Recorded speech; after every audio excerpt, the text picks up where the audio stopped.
Shabbat Shalom, and welcome to Secrets Revealed, the Holy Bible. Today we're going to look at Genesis chapter 44.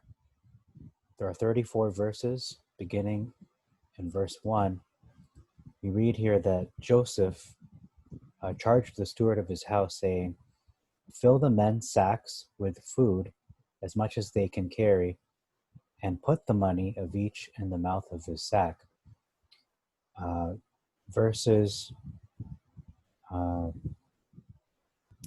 Actually, you know what? This isn't even a difference. It's basically telling me, in fact, that what I presented in the previous video, the previous episode, where I said, why would the steward of Joseph's house take the money back? Did he take the money back? And I concluded that he didn't. He said, I have enough of your good money, so don't worry about it. Don't pay me back. Whereas, how can he give the money back to them if he didn't take their money in the first place? So I stand corrected. He did take the money. When he said, I have had enough of your money, meaning I've taken your money. So I'm wrong. It actually says that he took their money because Joseph commanded him to then give back their money. You can't give back their money if you didn't take it initially. So I stand corrected. Again, this is the second time I can remember since I've been doing these, since Genesis chapter 1, where I stand corrected. This is the second time that I've had to do that. And it's good to admit fault, because when the word presents you the truth, you either have to admit you're wrong and the word is right, or just be stubborn and say, okay, I'm right, but the word is wrong. Well, you know, the Torah, the Tanakh, the word of Elohim cannot be wrong. So it says here, this is him, Joseph, commanding his steward, give them back their money. Note, this is the second time Joseph asked to return their money. The first time was in Genesis 42, verse 25. He commanded his servants to return their money. This time, however, it is the steward of Joseph's house. Verse 5 reads, "Why have you stolen my silver cup?" We have much to say about this, or I have much to say about this cup. Basically, it is omitted from the Masoretic. It doesn't say, "Why have you stolen my silver cup?" It alludes to it. Is this not which my Adon drinks, and whereby he divines? So we're going to look in the book of Jasher to get some more details. Okay, so in the book of Jasher, in chapter 53, there's so much detail here that is left out of Genesis. I'm going to read specifically regarding his cup. Verse 11 says, "And Joseph had a cup from which he drank, and it was of silver, beautifully inlaid with onyx stones and bdellium. And Joseph struck the cup in the sight of his brethren, whilst they were sitting to eat with him." So apparently his brothers, his father, they knew about how this individual was able to interpret the dream of Pharaoh. But there's a lot more that is left out. I'm going to read it myself and just give you a summation of it. Okay, so we read in Genesis, in both the Masoretic and the Septuagint, that Joseph was able to divine. He was able to augur with this cup. And in the book of Jasher, it gives us more detail as to how he did that. He told his brothers, well, they don't know he's their brother, but he told them the order of their births, who was the eldest. He described to them that their youngest brother has no brother, and he said, since he's like me, he's going to sit down to eat with me. That explains how he's able to conceal the fact that he gave Benjamin 5 times as much versus giving the rest of the brothers a single portion, so they wouldn't be jealous. Otherwise, they would maybe complain. I don't know. And let me look into some more. Give me a moment to read some more. Okay, there's an interesting detail here that is brought out. The brothers say, "We haven't drunk any wine at all since the day Joseph was lost, or eaten any delicacies." And Joseph swore to them. He pressed on them hard, and they drank plentifully with him. So it does say this. It says this in both the Septuagint and the Masoretic, that they drank a lot of wine with him. They were filled with wine. So that's an interesting detail left out of the narrative in Genesis. Again, I want to stress that the Septuagint, or I should say the Book of Jasher, includes a lot of details that are just sadly not included. That's why it's its own book. And it says here that Joseph ordered a map of the stars to be brought to him, and there was also a instrument with the map of the stars to search where his brother was. This is talking about Benjamin.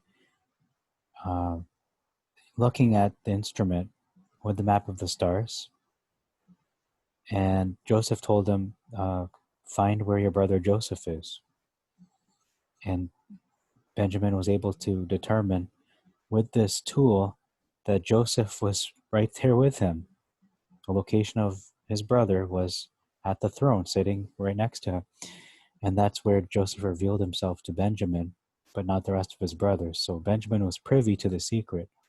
And then he wanted to test his brothers whether they repented of what they did to him, selling him into slavery, by basically taking Benjamin from them and seeing how far they would go to get him back.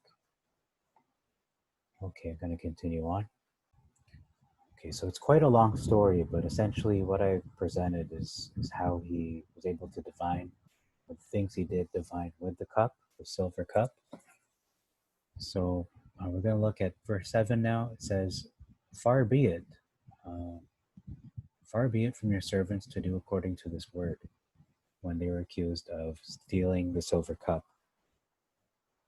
The Masoretic says, God forbid. So there's a slight difference there. Elohim forbid, or far be it. Verse 18 says, for you are next to Pharaoh. Let me just scroll down there. For you are next to Pharaoh, it says here. This is Judah speaking to Joseph. Lost my spot, okay. But in the Masoretic text, it says, for you, even as Pharaoh. So he's saying you are even as Pharaoh in the Masoretic of Genesis 44. I don't know why I'm going all over the place, but give me a moment to find my...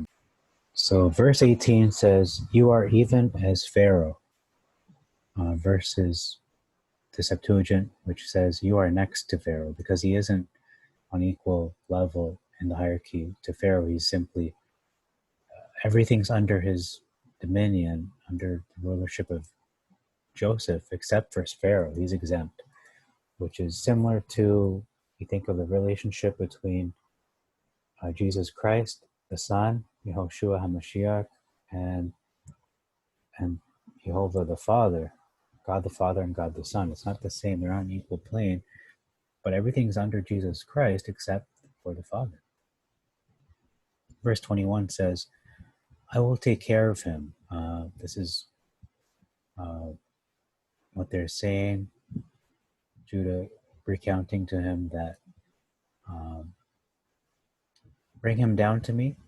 I will take care of him. This is Joseph's words.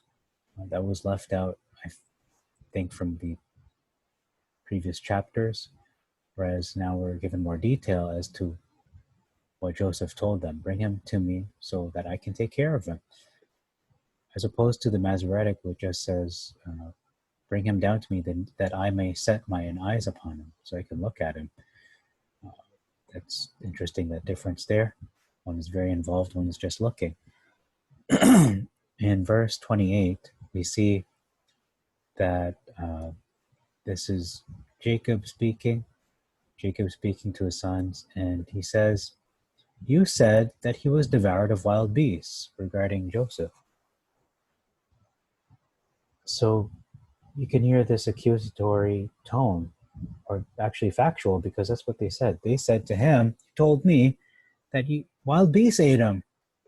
But in the MT, it says, "And I said," so Jacob is saying, "I said, surely he is torn in pieces." How did he conclude that?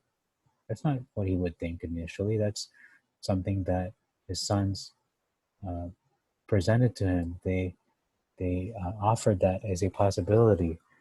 They suggested it to him. That's a big difference. You said it versus I said it. I'd say that's a big difference. Verse 29, old age, you will bring down my old age with sorrow to the grave, versus you'll bring down my gray hairs. So either way, it describes what old age is, or what gray hairs are. It's through old age, through aging, you get those. And verse 34 is the last verse we're going to look at. It says evils.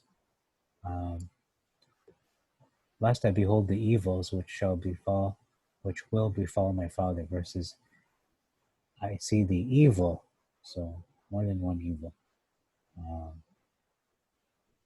plural of evil, instead of just one evil, because he will be sad and he will die. So there's multiple things happening to him if Benjamin does not return. That's all I have to say about Genesis chapter 44. Thank you very much for your time. May Jehovah bless you and make your way prosperous. Shabbat Shalom. This is Jack Knight signing off for Secrets Revealed, the Holy Bible.